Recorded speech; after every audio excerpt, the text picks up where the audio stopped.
Jeff की कहानी हमें यह सिखाती है कि मुश्किलों के बावजूद सही रणनीति और सोच के साथ हम किसी भी चुनौती का सामना कर सकते हैं।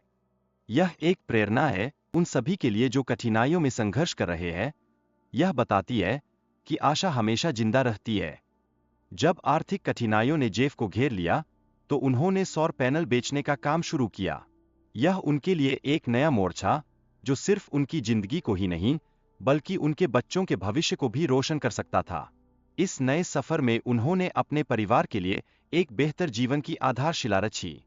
लोगों की चिंताओं को ध्यान में रखते हुए, जेफ ने सौर पैनलों की सुरक्षा पर अत्यधिक ध्यान दिया। उन्होंने ऐसा आइडिया निकाला जिसने ग्राहकों को एक नई आश्वासन की भावना दी, जिससे उन्हें अपने चुनाव पर गर्व हुआ। यह उनके व्यवसाय के लिए एकमात्र नहीं, बल्कि एक बेहतरीन कदम था। अपने भाई-इन-लॉ के साथ मिलकर जेफ ने एक पोर्टेबल और सुरक्षित सौर जनरेटर तैयार किया। यह जनरेटर एक पहिए पर आधारित था, जिससे इसे कहीं भी आसानी से ले जाया जा सकता था। इस सरलता ने ग्राहकों को आकर्षित किया और उनकी रोजमर्रा की जिंदगी में एक नई सुविधा जोड़ी।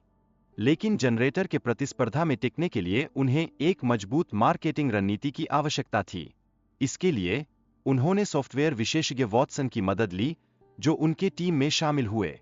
यह एक ऐसा सहयोग था जिसने उन्हें न केवल दिशा दी बल्कि उनके विचारों को सही आकार भी दिया। फिर उन्होंने अपने उत्पाद को पहले हॉलीवुड में लॉन्च करने का निर्णय लिया। वहां सौर जनरेटर ने फिल्म सेट्स पर ध्वनि प्रदूषण को कम करने में महत्वपूर्ण भूमिका निभाई, जो जेफ की सफलता की कहानी में एक नया अध्याय जोड़ने में मददगार साबित हुआ। अमेरिकी कांग्रेस ने सौर निवेश पर कर क्रेडिट को 3 गुना बढ़ा दिया, जिससे कंपनियों को 30% की वापसी मिली।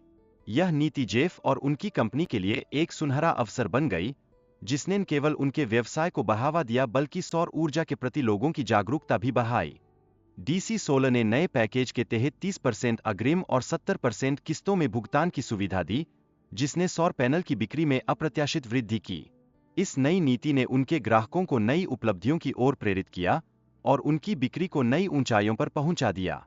किस्मत ने जेफ का साथ दिया और उन्हें शेरविन विलियम्स से 192 मोबाइल सौर जनरेटर का बड़ा ऑर्डर मिला, जिसकी कुल राशि $29 मिलियन थी। यह एक महत्वपूर्ण मोड़ था, जो उनके व्यवसाय को और भी मजबूती देने में मददगार साबित हुआ। डीसी सोलर ने सौर जनरेटर को लीज पर देने का वादा किया, जिससे लोगों की बिजली बिल और करों का दबाव कम हो सके। इस नई पहल ने कई परिवारों की जिंदगी में एक सकारात्मक बदलाव लाया, जिससे उन्हें सौर ऊर्जा का लाभ उठाने का मौका मिला। लेकिन जब जनरेटर में समस्याएं आईं, तो जेफ और उनकी टीम ने नए निवेशकों के पैसे का उपयोग पुराने निवेशकों को लौटाने के लिए किया। यह एक गलत रास्ता था, जो उनकी सफलता की कहानी में एक काली छाया डालने लगा।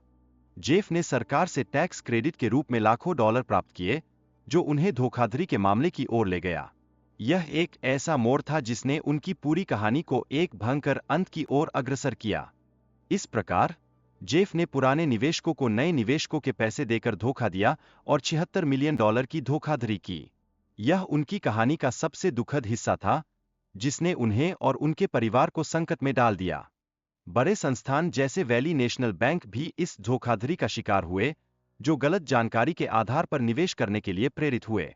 यह सब एक बड़ी निराशा थी, जो न केवल निवेशकों के लिए, बल्कि उनके लिए भी एक कठोर सबक बनी।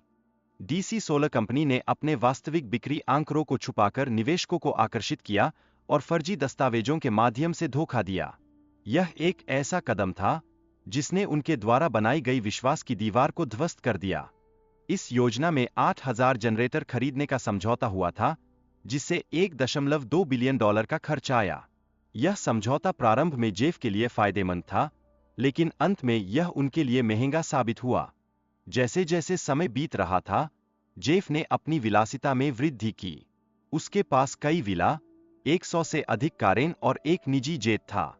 यह सब उसकी बढ़ती आर्थिक स्थिति और उसके असली मूल्यों का एक भयावह संकेत था। लेकिन एक कर्मचारी द्वारा कंपनी का खुलासा होने पर जांच शुरू हुई, जिसके परिणामस्वरूप जेफ और उसकी पत्नी को जेल भेजा गया। यह धोखाधड़ी की कहानी का दुखद अंत था, जिसने सभी के लिए एक महत्वपूर्ण संदेश छोड़ा।